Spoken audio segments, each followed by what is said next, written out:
Alright, so we'll get started in a minute. Got some things I want to talk about today.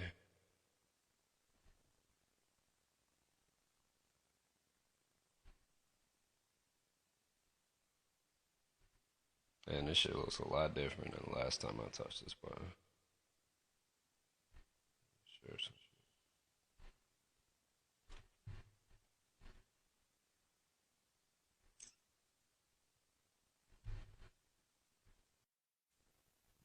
Oh, that didn't fucking work. Alright, so I'm gonna go ahead and record this session. I hope y'all can hear me. You should be able to. Got the fucking iRig hooked up to the computer and shit. Ain't showing no titties. Fuck you. No Bob. Ain't putting no shoe on my head either. So I'm gonna record this session. I really good. Appreciate the audio. Good. I really don't uh really even give a fuck if anybody else tunes in because I already know that Instagram fucking chokes the shit out of my reach on this account anyway. So today I'm gonna go ahead and record this. I'm gonna throw it up on YouTube and Rumble, etc. I just kind of want to get on here and talk my shit for a little bit. I'm gonna talk about slightly dark topic, but some things that's somewhat necessary for those that are making music or in the entertainment space or whatever have you. I'm going to talk about the way this energy harvesting is working currently in the music space. Now,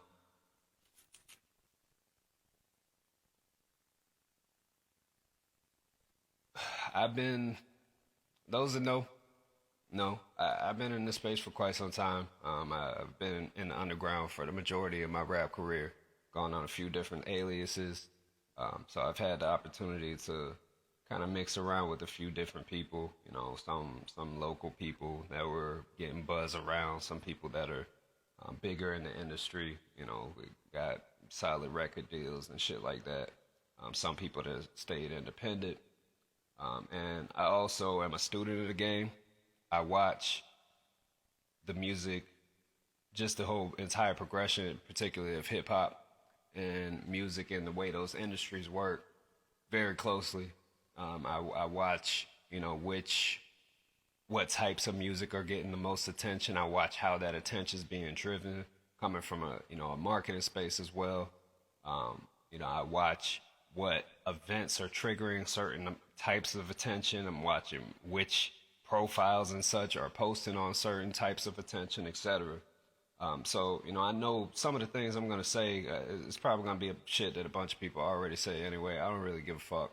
I'm just here to kind of put together from my perspective my 2 cents and just kind of piece some things for those who may not be aware so that people know how to protect their energy. Not necessarily how to protect their energy, but what types of things to prevent getting too involved in so that your energy doesn't end up getting harvested, which is, the case of a lot of this shit.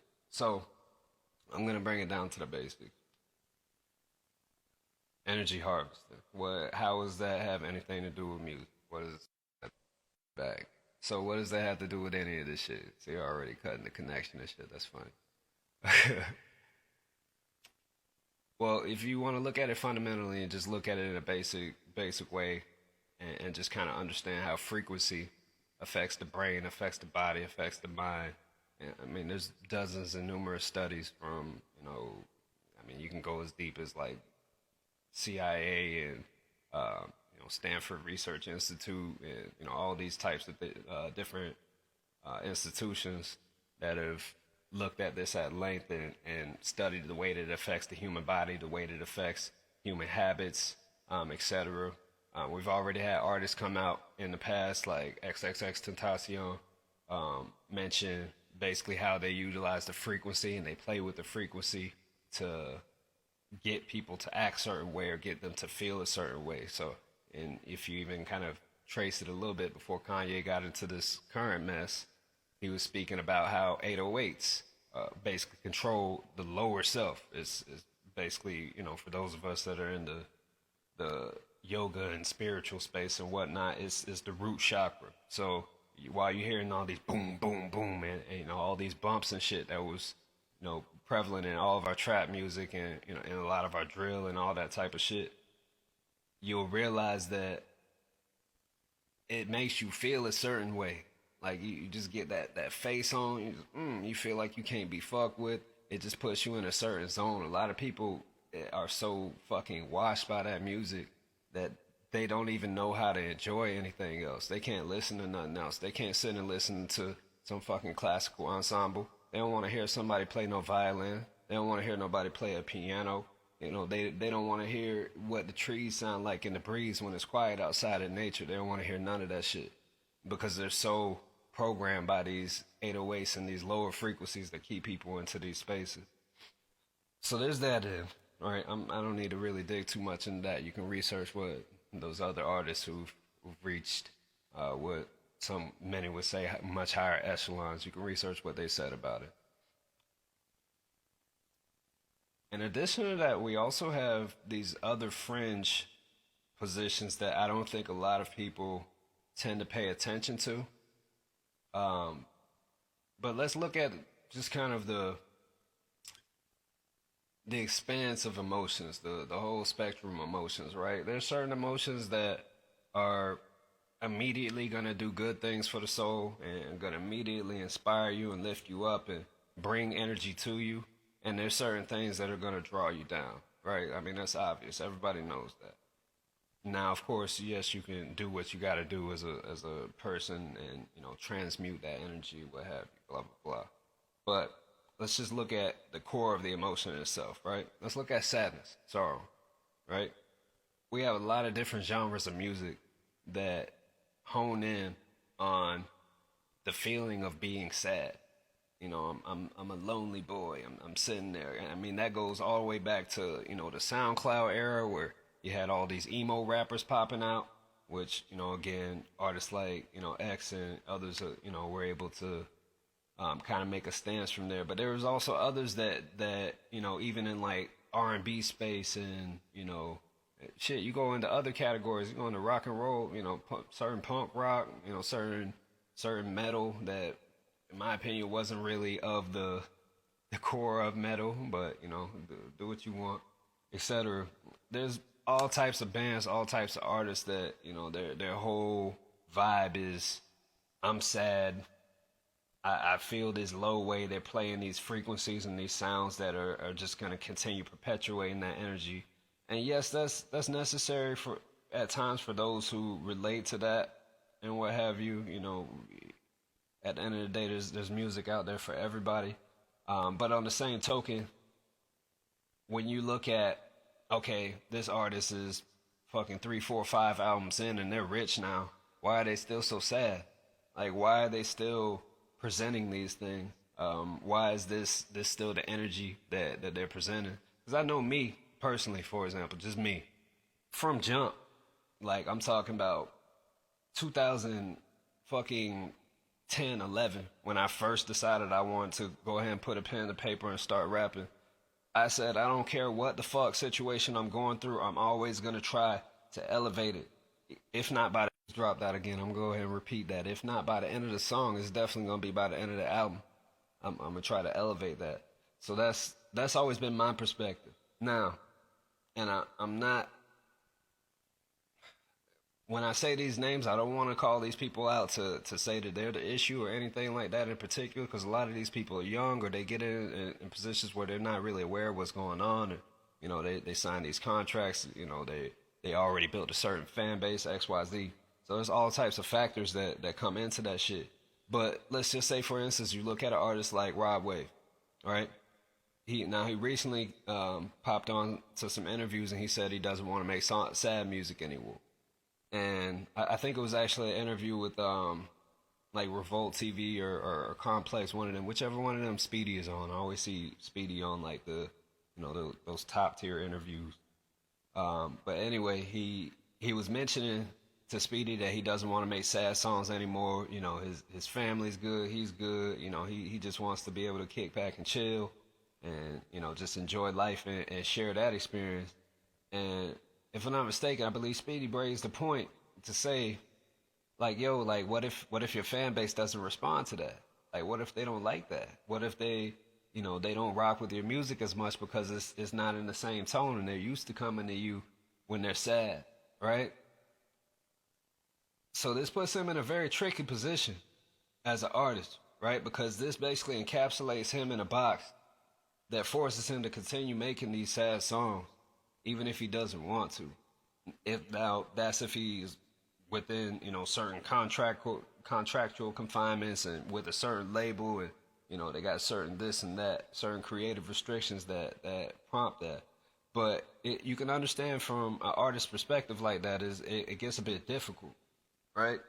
And then again, you can look at plenty of other examples of artists. In hip hop alone, that's been a huge trend. What do they call them?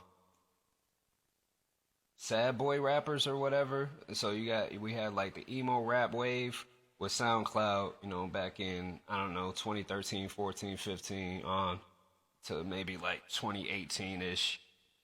And then, now all of a sudden we have this, what they call sad boy rappers. So, and they may even come under, various different styles and appearances, but there seems to be this magnification on, it's okay to be sad. It's okay to fucking just hate your life. It's okay to consider contemplating, self-harm and blah, blah, blah, when really this shit's not.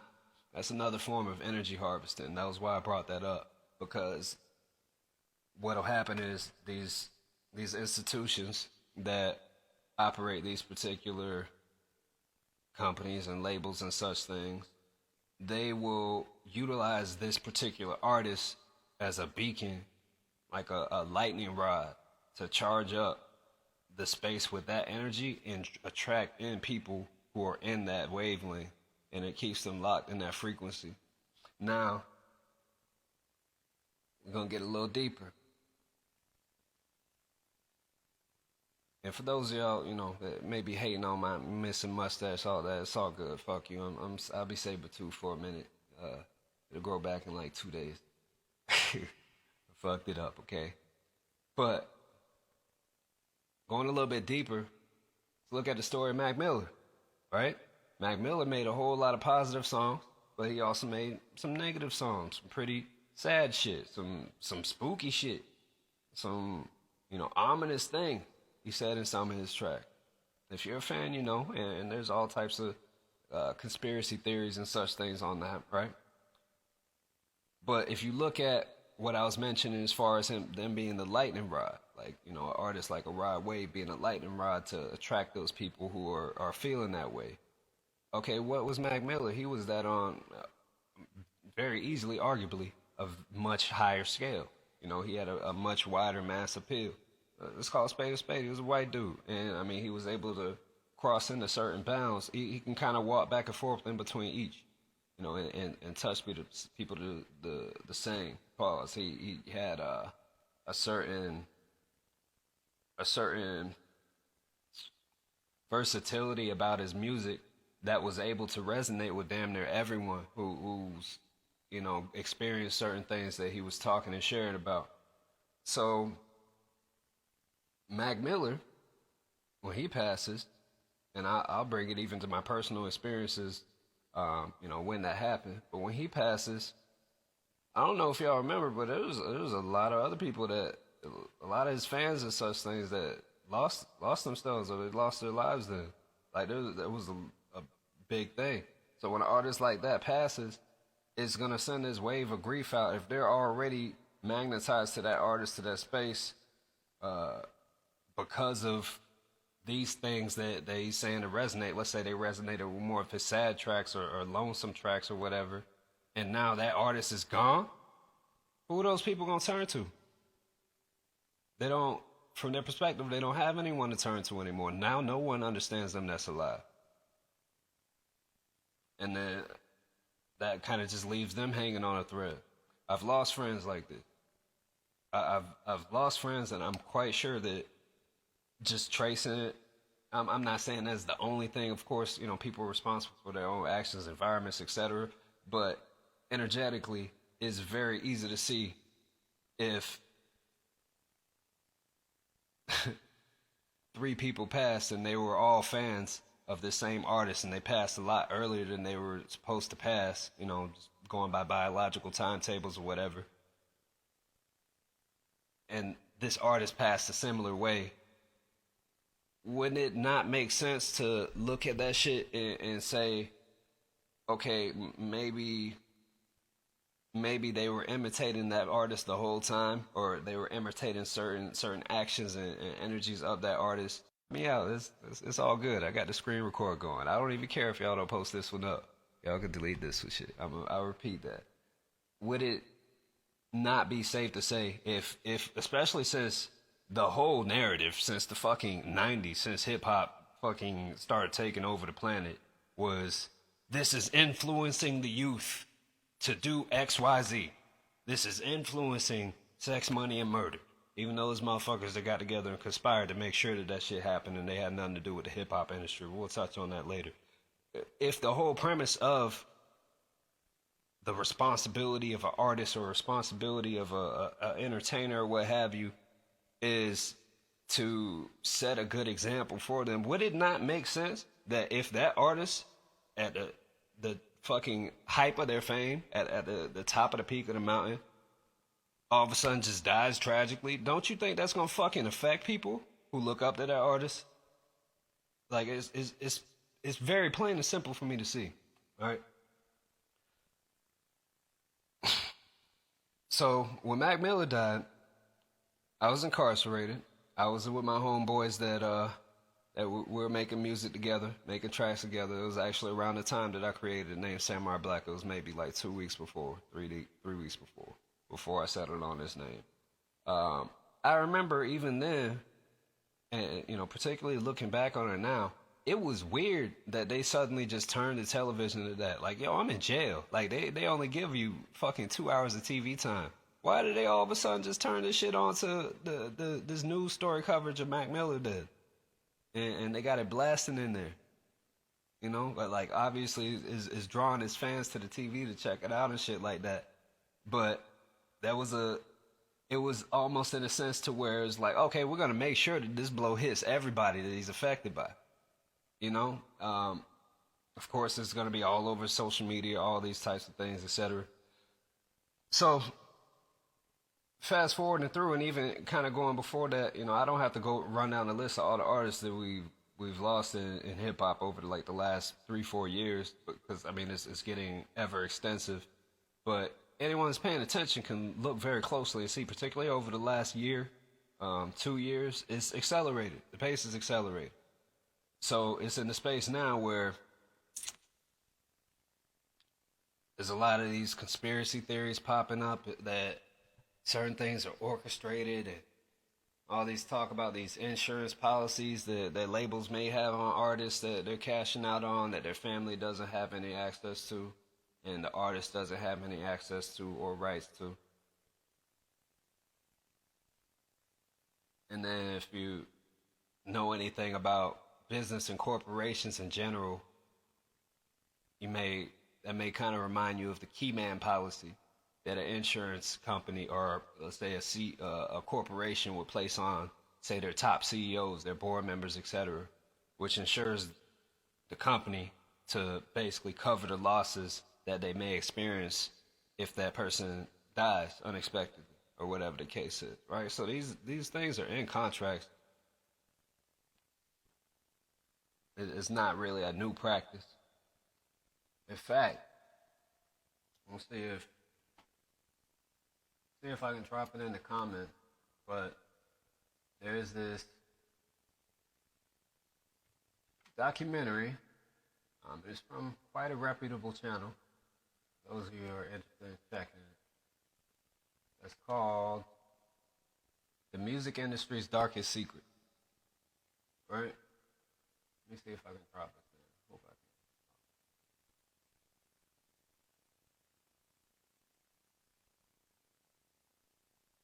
Alright, so the music industry's darkest secret. Let's take a minute.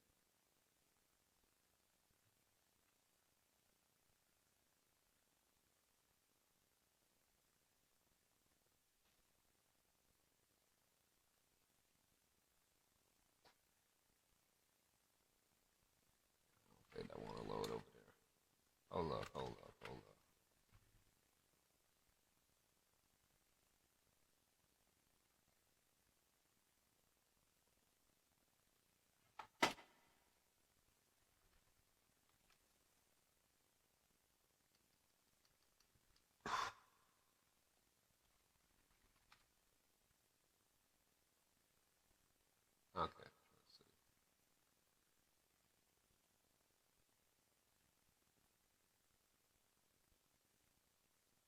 Hold up, hold up. There we go. All right, all right. So this is the URL. I'm gonna drop it in the comments. Obviously, you can't click the link because that's not how Instagram works. But if you want to check it out on your own time, feel free to. This shit breaks down everything. So there's this concept um, called. Well, it's not even a concept. It's basically a portion of a clause of contract, a contract clause, essentially, legal clause, called the death clause. That's written into many of these contracts. Now, this clause isn't a new thing. This isn't something that is just like some shit that somebody made up recently. Like this, if you trace back, there's studies and stories basically going back all the way to the 60s, maybe even the 50s, showing that artists, even like certain rock star artists, rock and roll artists, etc., had these clauses in their contracts, which basically said that if this artist dies, essentially, and there's quite a bit more to it, but I'm just kind of give the layman's way, and you can kind of break it down in the video because they go very, very in detail and it show all types of data and shit, go over case studies and everything. But essentially, if this artist dies, the label gets to collect a certain, like I said, a certain insurance policy. They have the insurance policy set on the artist. The artist doesn't have rights to the insurance policy. The artist's family doesn't have rights to the insurance policy. They don't have any type of voting rights on it. They don't have any access to even see what's going on with the policy. They can't even look. They don't have access to view it.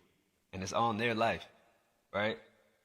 So these clauses are set in place, and then you go a little further down the contract and you'll see terms like, and if you've been, your ears have been perked to people like, maybe Dave Chappelle or Dame Dash or people who've been hyping on this with these contracts, it'll have certain terms like in perpetuity. We'll own your image and likeness and representation and basically all of you in perpetuity.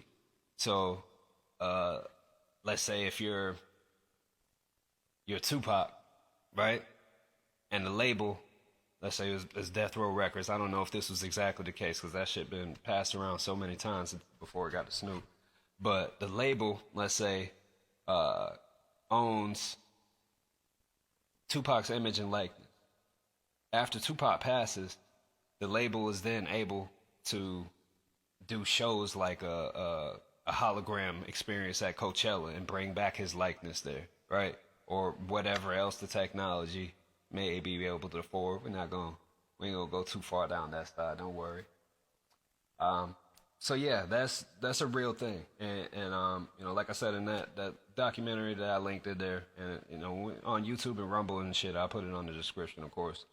But that documentary essentially breaks it down. It goes over a case from I don't remember exactly which band. It was a band in like the early 60s, late 50s. It was a rock and roll band. There was a front runner. And this is just, one of those nice poppy, Beach Boys / Beatles type bands.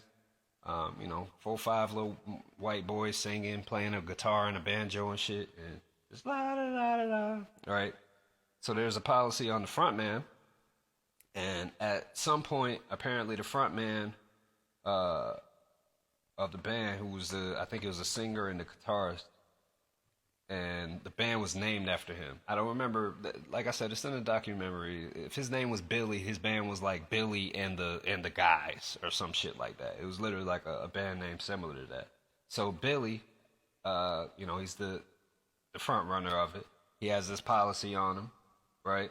He's in this contract, and after their first couple projects, I guess they didn't particularly like the way that the label was handling distribution. They felt like they weren't provided certain opportunities and shit like that. So he started kind of rebelling against the label. He was almost like, fuck it, I don't really want to do this anymore, right? So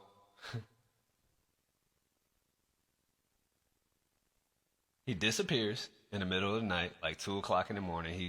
I think he was living with his mother or something like that. It was like the 50s or 60s.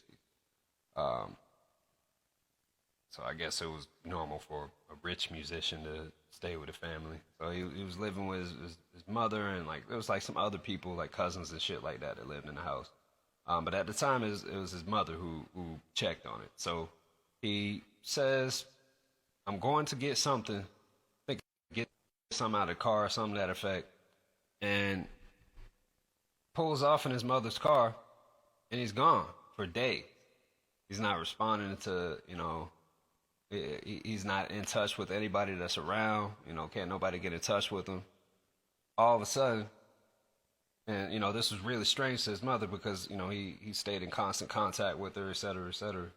All of a sudden, the car turns back up in the parking lot, same parking lot that it was like an apartment complex or whatever that his mother lived in, and he's in the driver's side, dead. As if he just fucking drove himself there dead. There's no signs of no forced entry, none of that shit. Now, when the police came, it was a whole bunch of weird shit that was around it. It's very, very fucking intriguing how this particular situation panned out. I really encourage you, if this sounds strange to you, peep that documentary because they break it down very clearly. And essentially, the case ended up getting dropped, and the label ended up with the full rights to the entire band. The family got nothing. And that was that. They swept that shit under the rug. And there's time and time again, there's these cases where this is happening, not just throughout rock and roll, but again, we bring it up to present day. It's not that far to postulate that this may or may not be happening in hip-hop as well, all right? Let me just say a few names. Offset. P-Rock, or P&B Rock. Pop Smoke, Nip, X, two of them, right? DMX and XXXTentacion. Now, I'm not saying all of these were all setups and it was all planned. There's a fucking puppet master behind all of it that's juicing off this. But what I am saying is, every single one of them experiences a massive spike in their catalog after passing, and that's something that was known quite some time ago. If you'd like to see some data on that, see that I'm not just fucking around and just flapping my gum, you can search for this particular research study. This is a study done by the University of Oklahoma and the University of Texas at San Antonio. And this study was called Music, Death, and Profit: Variables Contributing to the Surge in Sales After an Artist's Death. Right? Again, this is a university study. This is a full abstract research paper. It got the whole paper on, right? This was done in November 2019. The project was called Music Industry Research. Now, I'm just going to read a little bit of the abstract. I'm not even going to go too deep into it with this in particular, but it may find this kind of interesting. The passing of notable artists such as Prince, David Bowie, and Tom Petty has generated a surge in music sales associated with them. However, the impact of the death of these artists on sales that follows their death is not well understood. Let's pause for a minute. That is a very weird sentence to formulate. If you're talking about human lives being expended and how it affects sales, this is very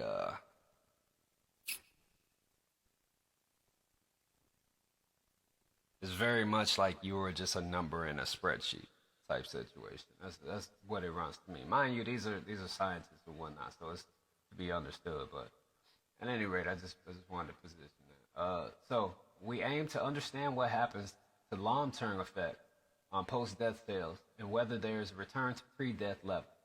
We use standard fixed effects panel estimations to assess the impact of an artist's death on the sales of the artist's album and the rate at which the album consumption decreases thereafter. We leverage the data set on daily album sales for 81 artists associated with 109 bands who died between January 31st, 2015 and December 1st, 2017. So about 2.5, 3 years was the data set. Now, mind you, it's pretty wild that they can come up with 81 artists that passed in just such a short time, but such is life. Our findings show, here's where it gets, oh no, it's a little further. Our findings show that the rate of sales does not return to pre-death levels, but instead is in most instances persistently higher, even several years after the death shock occurs. So, these motherfuckers were doing this study to see if after an artist passes, they can get back to the level of where their peak was when they were living. What they found was this shit blows the fuck up. And it stays up there. Now, let's look at these numbers. Let's see if I can get to that figure that I just saw.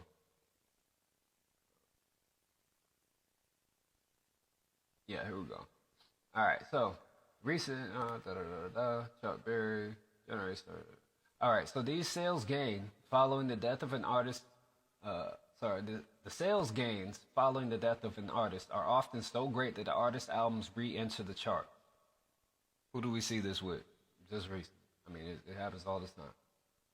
Prince's album sales surged by 16,000% following his death, placing in 7 of the top 10 slots in the chart, while Tom Petty's song sales surged nearly 6,800% when he died. That such a surge in sales occurs the days after an artist's passing is by no means a surprise. But how long does that surge last?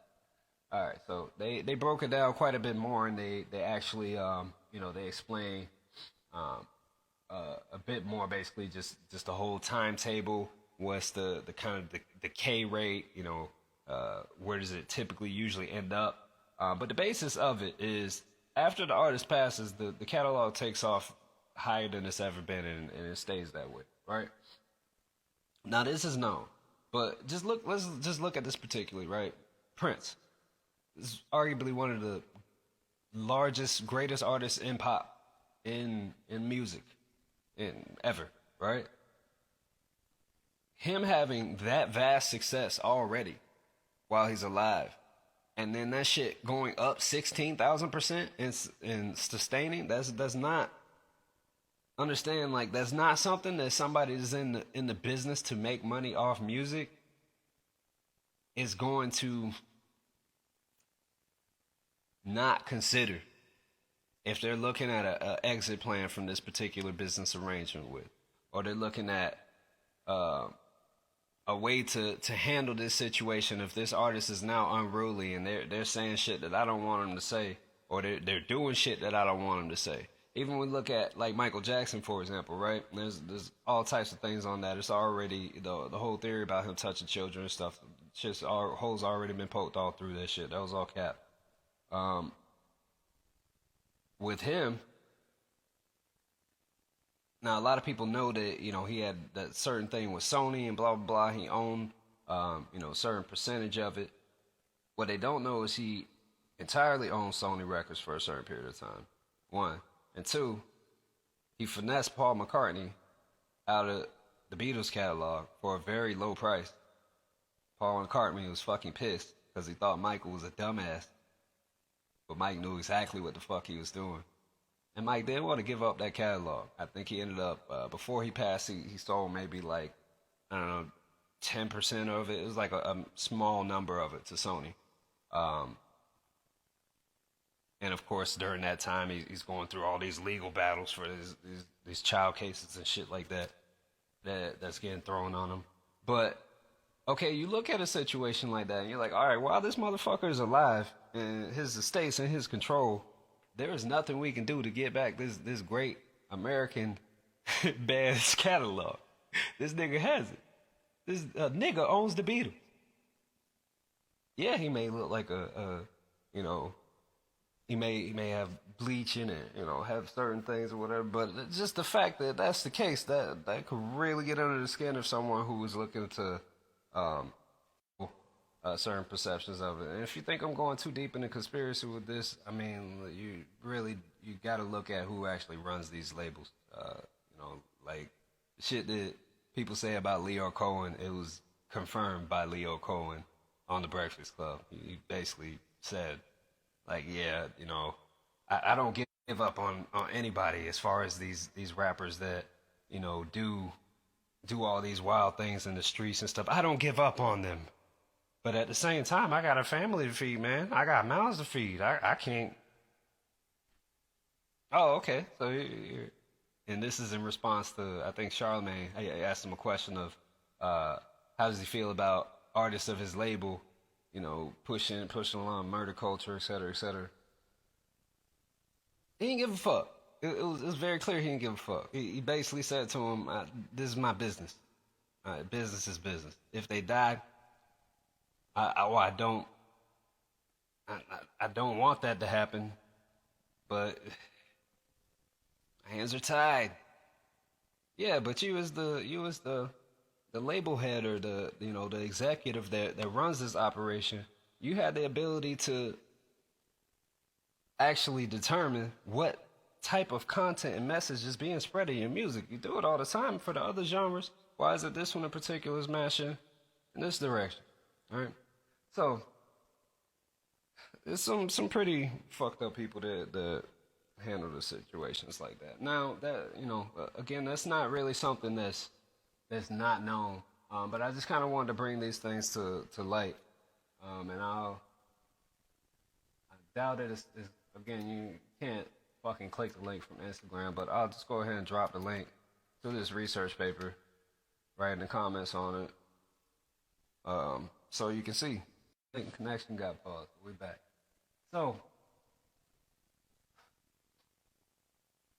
back to this primary topic that I opened this live for, right? Energy harvesting. So I've went through, some stuff as far as in the contracts that's a bit shady. This death clause and how these studies have shown what happens with music sales after an artist passes. And we've looked at plenty of different examples. I'm sure you're probably deathed out at this point. What's the reason I'm telling this shit? Like, why am I even talking about this, right? First of all, I make music. For me to make music from the perspective and the position that I've come from, and the square that I've stood on the entire time I've been making music, and to see this is like it irritates my soul. Like it is like a fucking blister that needs to be gotten rid of. And I got fucking turmeric and all types of salves and shit that'll take care of it. But I'm gonna have to start getting a bit loud about certain things. So I kind of just wanted to bring some awareness to that in particular, just as in why. Now, to the energy harvesting thing, again, right? Let's look at how we know that these events affect music sales. What's happening with the energy of the people, right? A lot of people may be able to identify with this, but you ever experience that feeling that like when a very a large artist or an artist that you love and respect, or even if it's like an entertainer or athlete or something like that, like when Kobe passed, everybody felt that, right? You ever notice how like pretty much everyone would be like, man, that day was weird as fuck. Even before I found out, I knew something was off, right? This is often something that's reported through every single one of these events. It's pretty much a consistent thing. If you look through the data, you can fucking do a Twitter search on these particular days, and you'll see people saying this over and over again. Yeah, hindsight's 2020, and people are gonna look back on certain things and be like, "Oh, that's why." But come on, that's not all of them. There's always gonna be a spread, right? So there's obviously some type of interconnection with energy that's occurring here, and one thing that's known from other studies and research, music is basically the only direct way that we have, just as I would say, just in general access that can affect your whole brain, essentially. It can get your whole brain active depending on what tones and frequencies and such things have gone on. We go into the principles of the universal laws, or say uh, I don't want to say the law of attraction, but it's one of the other complementary ones of it. One of the universal laws. Just look up the 12 universal laws. You'll see this concept in Napoleon Hill, Bob Proctor. I mean, it's all types of people throughout history. I mean, there's even black mystics and stuff who spoke on this, Asians, etc. It's pretty well known that just the way that thoughts and the mind operates, there's quantum physics behind this as well. Your brain is essentially a sending and a receiving station for thoughts, for energy, right? So let's say you're playing some music in your ears, you're receiving these frequencies into your brain, right? And on the same token, if it makes you feel good or it makes you feel a certain way, you're going to end up exuding that energy, that force into the universe. So therefore, it's going to send as well, right? Newton's second, third law of motion, object in motion. I mean, every action has an equal but opposite reaction. All right, I'm looking down because it's a fucking mosquito. All right, you consider the brain as the center and receiving station for thoughts, for energy. You look into what's actually happening with these cells as these artists, go through these circumstances, or they can pass. Even if you look at something simple like an artist getting locked up or whatever, it's like a smaller version of that. Essentially, it's like a slightly lower scale energy harvest attack, right? But what's happening with the energy then, right? The energy. Okay, if the sales for Prince went up 16,000%, and all of his fans are playing his music and they're sharing it with their kids and they're sharing it with other people, and other people are, they might pull up some clips of him and they're like, oh man, I wish I got to experience this, or whatever the case is. All of that energy is being harnessed and going in that same direction, right? And particularly if there's a lie on the actual story or a reason why, it gets to be where it's very difficult and it adds more confusion to it. But understand how this is a form of energy harvesting, right? That Travis Scott concert, people forget that shit happened a little over a year ago. They just acting like the shit cool. He chilling with Pharrell and doing interviews and shit like shit normal. That was full-blown ritualistic energy harvesting, not even just energy harvesting. They fucking kill people there. Soul harvesting. People acting like that shit didn't happen, but it did, right in plain sight. And as it's being explained and broken down, and people are seeing things from certain angles, and footage is popping up and shit, you'll see these stories where people from, the metal era and the rock and roll era and shit like that, they're like, oh shit, this happened at this band's concert. And this is why this particular band got canceled in the 80s, because shit like this would happen. All of a sudden, a bunch of people stampede over here and they start dying, or these weird fucking events were happening and shit, right? And then if you look really, really closely at that situation, really closely, you'll notice that the audio engineers that were in the space were saying that they were playing all of the song, the entirety of the festival. Even when the other artists and stuff were performing, like Master P and stuff, who I don't believe were intent on that, but I mean, I don't know. Every single one of the songs, they adjusted the frequency. They would play the bass from a lower frequency, or they would change the 808s, etc. It was very intentionally manipulated these frequencies so that it got people into this state. People that attended, like for example, there's this kid who he was there for like the opening, so he was there early when it was still daytime. He saw Master P and a couple other artists, and he was like, man, I noticed Master P's entire set was just all his sad songs, all his songs about losing his homies and how sad he is and how tough it was in the ghetto and stuff. And like, while it was great, I found that kind of weird. He did a whole set on that. And he didn't do, yeah, maybe he did, but he didn't do Mr. Ice Cream Man and this and that, right? Like, and again, I got a lot of respect for Master P and what he's done in the game. So I don't want to necessarily tie him into this shit without knowing. But just looking at it as far as the orchestration of the entirety of the event, okay, you're not gonna accidentally change all the frequencies of every Travis Scott song on the fucking on the set. Like you're not gonna accidentally just switch all that shit to where it's all perfectly aligned in this particular tone, and it's nah. That's not how it works. If you make music, particularly if you produce or you audio engineer, and you know when certain things sound off, and you know when certain frequencies hit and it don't feel right, you know when to change the shit. I've had that shit happen with my voice, where I'm like, nah, I gotta either go back and re-record this, or I don't like how this was equalized. I gotta cut some of this shit out because it didn't resonate right. It didn't feel right. Frequency, people playing with shit. So that's really what the. I mean, you look at it from top to bottom, the energy harvesting from again, an artist getting arrested and then they come out and make that first day out song. Or artists get arrested and it's, like a Pooh Shiesty situation or whatever the case, and you go to Rolling Loud, he was supposed to be there.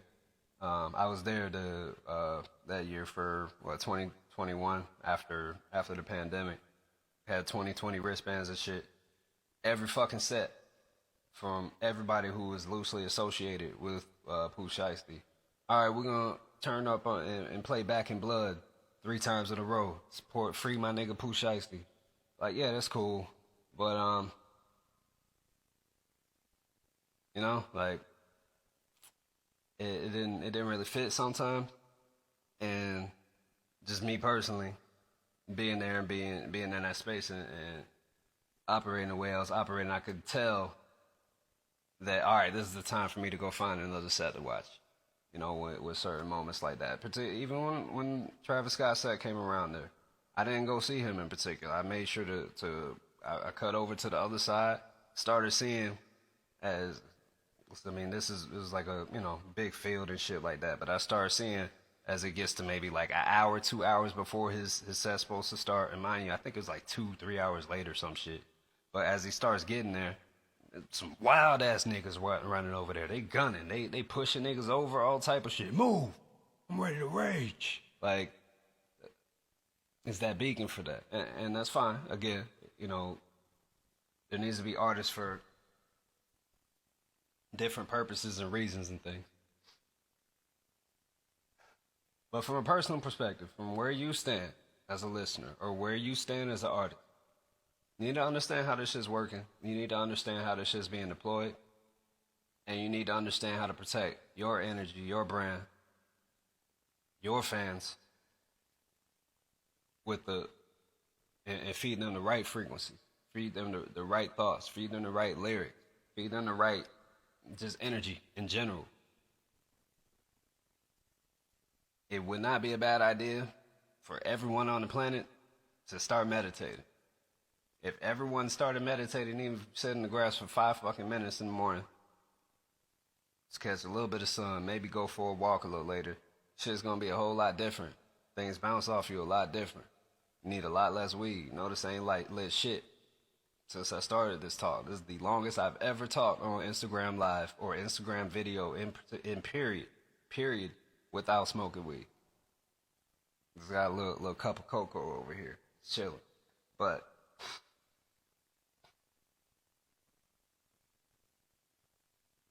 once you know how to learn how to properly harness and take care of and protect and project your energy, your radar will be up for certain things like this. It gets to where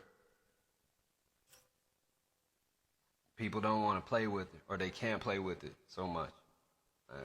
I can't even count how many situations I've been in various just different circumstances, whether it's business-wise, whether it's, in the streets, whether it's whatever situation.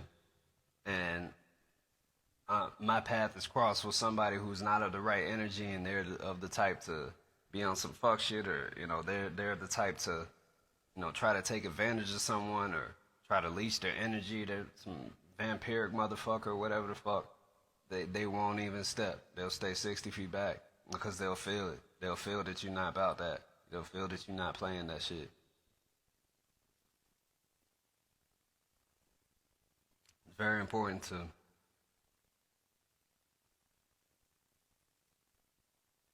protect this vessel and feed it onto the best frequencies that you can, the best nourishment.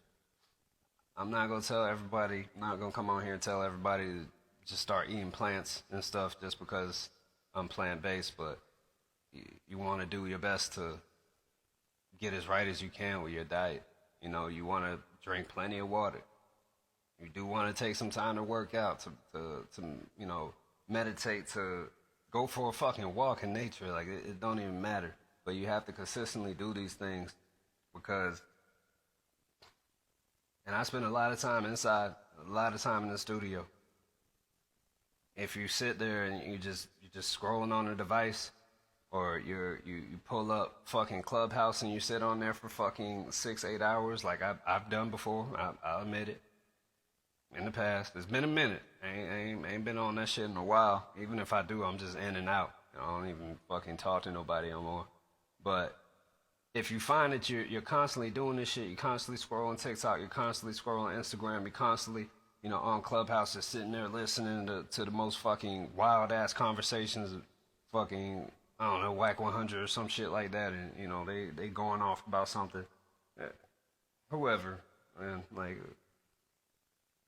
it gets to where not only are you no longer in control of your energy, but your energy is being fully sapped and harvested from you. I'm sure you'll notice the difference if you just pay attention, right? Let's say you spend one day and, you know, you go outside, you go to the beach, or, you know, you go for a walk, you go to the park, with some skateboarding, basketball, whatever, and then come back in and, you know, do your thing. Or if you just spent that same amount of time, let's say it was 3 hours, you spent that same amount of time on an app like Clubhouse, just sitting there in the most bullshit conversations, you gotta notice there's a massive difference in your energy. This is how energy harvesting works on a very small scale. So imagine how this compounds day after day. Imagine how this compounds after a month has passed, or 6 months have passed, a year has passed. Imagine how your habits are gonna change. You hear all this bullshit. You hear music talking about popping pills and taking drugs and shooting up, whatever the fuck these niggas doing. Imagine how that's going to affect your mindset and affect your willpower as to what is to be in your reality and what's not. Because it's a major factor. Motherfuckers wouldn't be selling music. Like, music wouldn't get so many endorsements and such things if it didn't have effect on people's energy. So energy harvest is real. All right, be aware of. Now, I recorded yesterday sometimes, like yesterday afternoon, I recorded a little PSA. I haven't released it just yet. I'll put it out shortly. I gotta put a little editing on it because it was just audio. But I recorded a little PSA basically explaining why I make music, who my music is for, who my music is not for, and what my mission is in this entirely. All right, so today I just want to kind of come on and really just expand on my thoughts and feelings from that, but I'm gonna release that shortly. I'll put the clips up on Instagram. They probably won't be able to get any reach, but I'm gonna do it anyway. And I'll have it on all the other platforms, YouTube and shit. TikTok, Rumble, Getter, whatever the fuck. Can't ban all my accounts. But I'm gonna do that just so y'all know, you know, just really where I stand and what my stance is. But again, I just wanted to kind of hop on here, talk about this for a bit. I know it's a bit of a dark topic. For those of you that watched my first Grown Man Talk podcast episode, my new solo podcast, I know that was a bit dark as well. Talking about some pretty adult things and some pretty difficult things, but you know, again, it's necessary. Somebody got to step out here and talk about this shit, because the people with the real platforms and, you know, the ones that can really reach a whole bunch of people's ears, they're not saying shit. They don't fuck shit, or they don't care, or whatever the case is. They mind their business, they scared, whatever the plethora of multitude of reasons may apply to them. Either way, they ain't about that. They ain't built like that. So I'm gonna just move how I'm built. I'm gonna share what I see as the truth, and I live in the truth.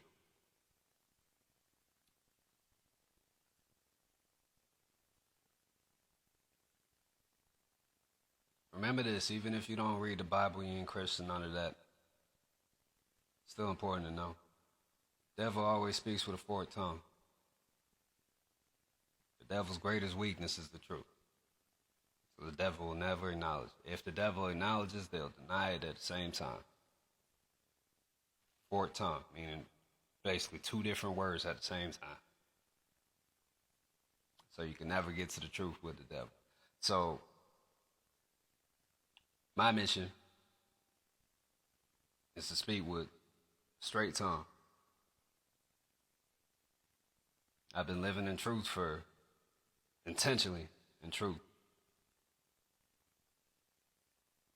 Probably more than most people can stand. But very honest about a lot of things, and a lot of my music and a lot of my content.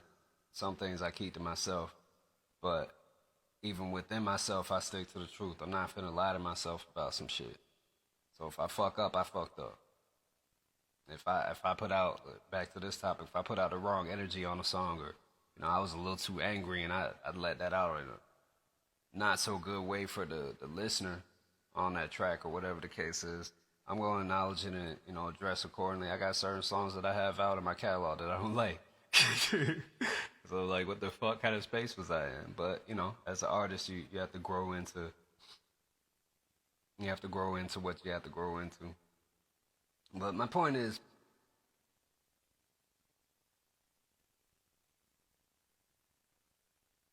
live in truth.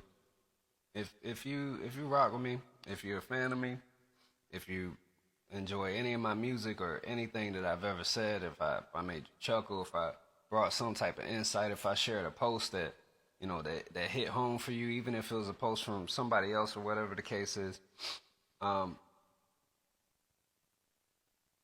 live in your truth. Live in truth. Not just your truth. Try to live in the objective truth. And do what you have to do, what's necessary for you to harness your greatest energy so that it cannot be harvested. Because if it's in your control, it's in your hands, and you got your attention on it, can't nobody take it away from you without you seeing. You spot them out like a fucking sore thumb. Like a pink elephant. Devil ain't got shit. Second to his neck. Peace.